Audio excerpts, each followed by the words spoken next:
일터에서 기독교 신앙과 관련된 이야기를 하는 것이 좋을까요? 하지 않는 것이 좋을까요? 얼마 전까지만 해도 틈만 나면 회사에서 동료 직원들에게 신앙 얘기도 하고 교회 가자고 초청도 하고 복음도 전해야 한다고 했는데 요즘은 오히려 신앙 얘기를 하지 않는 것이 좋다고 말하는 분들이 꽤 많은 것 같습니다. 아무래도 요즘 시대 분위기가 그래서 그런지는 몰라도 점점 종교적인 이야기를 터부시하는 경향이 많은 것 같습니다. 이에 대해서 우리 크리스찬들은 어떤 자세를 가져야 할까요? 저는 첫째로 신앙을 주제로 논쟁하는 것은 바람직하지 않다고 생각합니다. 논쟁이 될 이야기는 아예 꺼내지도 않는 것이 좋다고 생각합니다. 논쟁으로 시작하지 아니했어도 대화가 논쟁으로 흘러갈 것 같으면 양해를 구하고 이야기를 중단하는 것이 좋습니다.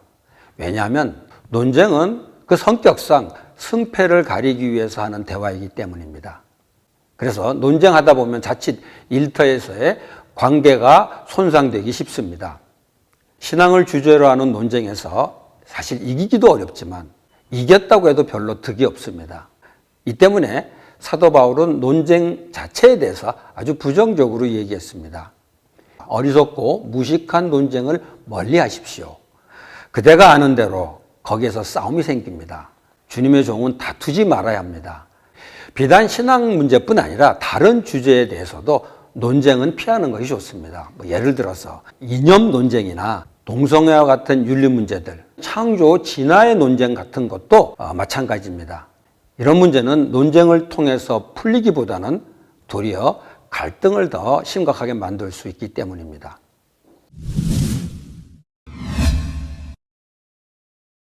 둘째로 누군가 기독교를 비판하면 그런 주제로는 도리어 같이 얘기하는 것이 좋다고 생각합니다. 요즘 주변 사람들 중에 기독교에 대해서 비판하는 얘기를 종종 듣게 됩니다. 사실 그런 얘기를 들으면 피하고 싶습니다. 그런데 그러지 말고 도리어 비판하는 소리에 귀를 기울이고 공감을 표하는 것도 좋다고 생각합니다.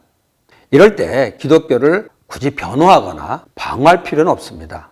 오히려 기독교가 잘못한 것이 맞다면 겸손하게 인정하는 것이 상대방에게 조금이라도 나쁜 인상을 덜 줄 수 있기 때문이죠. 경우에 따라서는 기독교를 대표해서 사과하는 것도 바람직하다고 봅니다. 우리 개인이 무슨 자격으로 기독교의 대표자가 되느냐고 할지 모르겠습니다만은 우리에게 기독교를 비판하는 그 상대방에게 우리는 기독교의 대표자나 다름없는 것이 아닌가 생각합니다. 그러니까 우리가 대표자가 되어서 기독교의 잘못을 인정하고 책임 있게 사과할 필요가 있는 것이죠. 사실 기독교 신앙의 본질은 죄를 안 짓는 것이 아니라 죄를 지었을 때 인정하고 회개해서 용서받는 것, 그렇게 알고 있습니다. 우리는 이런 사과를 통해서 그런 신앙의 본질을 알려줄 수도 있을 것입니다. 역설적으로 들릴지 모르지만 기독교 신앙을 방어하거나 변호하는 것보다는 오히려 기독교의 잘못을 인정하는 태도가 더 기독교적일 수 있기 때문입니다.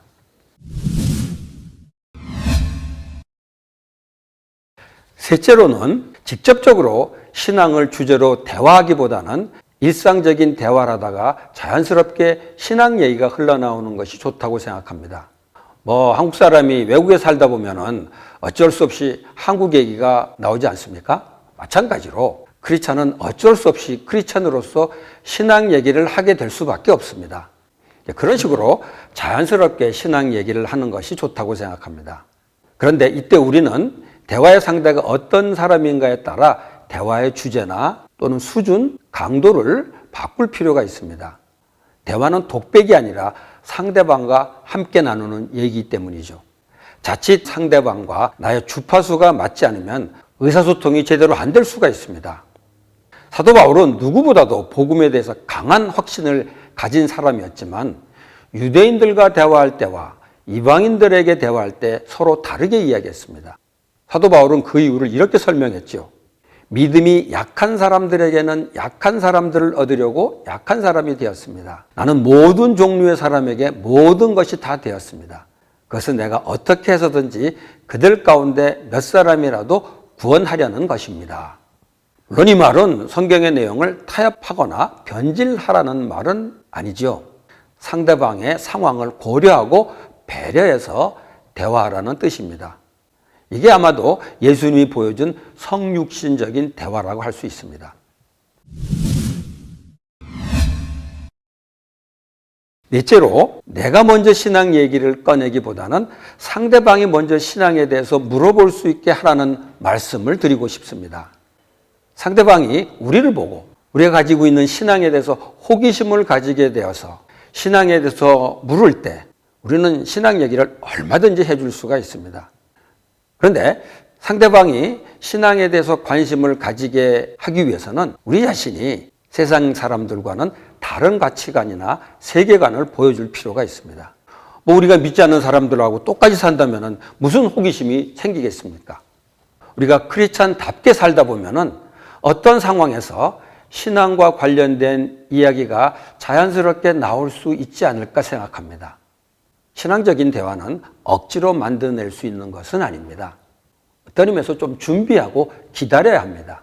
이런 자세가 소극적인 것처럼 보일지 모르지만 강요된 대화가 아니라 자원하는 대화가 될 수 있기 때문에 훨씬 더 효과적이라고 생각합니다. 사도 베드로는 이렇게 말했습니다.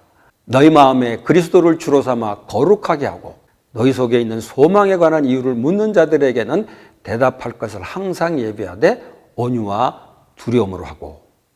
우리 그리스도인들이 세속 일터에서 사람들하고 이야기할 기회가 많이 있습니다.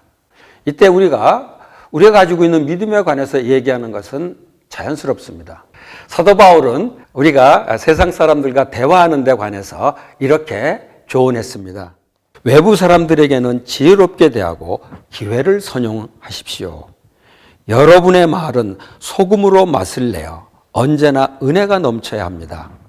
여러분은 각 사람에게 어떻게 대답해 마땅한지를 알아야 합니다.